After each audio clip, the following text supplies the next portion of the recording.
अल सबा पुल दुनिया के सबसे लंबे समुद्री पुलों में से एक। पुल की लंबाई लगभग 48.5 किलोमीटर कुवैत सिटी को सूबिया से जोड़ता है। करीब 30,000 करोड़ रुपए की लागत से बना संयुक्त अरब अमीरात शेख जायद पुल अब तक का सबसे जटिल पुल। 842 मीटर लंबा पुल अबू धाबी द्वीप को मेनलैंड से जोड़ता है। $300 मिलियन की लागत से बना संयुक्त अरब अमीरात अल मक्ता पुल सबसे ऐतिहासिक बुनियादी ढांचों में से एक। पुराने और नए अबू धाबी के बीच इसका निर्माण 1968 में हुआ था। संयुक्त अरब अमीरात शेख खलीफा पुल यूएई के सबसे विशाल पुलों में से एक। 1.5 किलोमीटर लंबा पुल अबू धाबी के मुख्य शहर को सादियात द्वीप से जोड़ता है। किंग फहद काजवे पुल सऊदी अरब को बहरीन से जोड़ता है। 25 किलोमीटर लंबा विशाल पुल सऊदी अरब बहरीन के बीच आर्थिक जीवन रेखा। Jordan King Hussein Bridge Jordan और वेस्ट बैंक को जोड़ता है।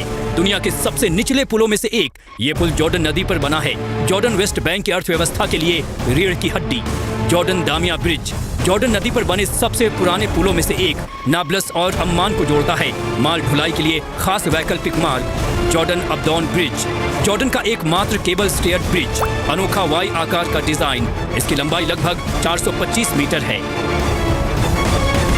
उसके बाद ईरान की तरफ से एक जवाबी मैसेज आया जिसमें उन्होंने कहा कि 8 जो पुल हैं जो इजराइल में है, जॉर्डन में है और गल्फ कंट्री में है, वो ईरान के निशाने पर हैं और ईरान उन पुलों को गिरा देगा। हालांकि ये वॉर क्राइम माना जाता है कि किसी भी शख्स को या कि सिविलियन को टारगेट किया जाए या सिविलियन इंफ्रास्ट्रक्चर को टारगेट किया जाए, लेकिन कहते हैं कि everything is fair in love and war. कुछ ऐसा ही देखने को इस खाड़ी युद्ध में भी मिल रहा है। हमने देखा कि किस तरीके से अमेरिका ने पहले उनके स्कूली बच्चों को मारा, पिछले दिनों उन्होंने एक मेडिकल इंस्टीट्यूट को भी तबाह बर्बाद कर दिया और अब इस पुल को गिरा दिया। अमेरिका का कहना है कि ये इंफ्रास्ट्रक्चर जो था आर्मी की मोबिलाइजेशन के लिए इस्तेमाल किया जाता था। आने वाले दिनों में वो पावर प्लांट्स को भी टारगेट करेंगे और कोशिश करेंगे ज्यादा से ज्यादा नुकसान किया जाए, क्योंकि अमेरिका चाहता है कि स्ट्रेट ऑफ हॉर्मुज़ पे जो ईरान का कब्जा है वो कम हो जाए और वहां से आसानी से जो है शिप की मूवमेंट हो सके, ताकि ऑयल और गैस लेकर वहां से मूवमेंट होगी। जो एनर्जी क्राइसिस है वो बिल्कुल भी ना हो।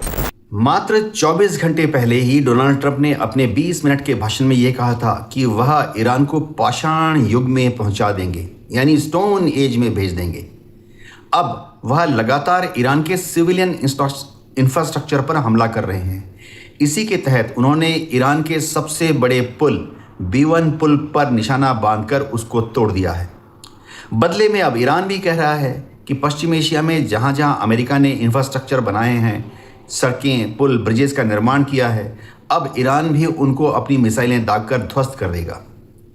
लग ये रहा है कि अमेरिका और इजराइल के जिद की वजह से यह युद्ध आगे बढ़ता जा रहा है और जवाबी कार्रवाई में ईरान अपनी जो बची खुची मिसाइलें हैं उनको भी पश्चिम एशिया के गल्फ कंट्रीज पर या इजराइल के ऊपर लगातार दाग रहा है।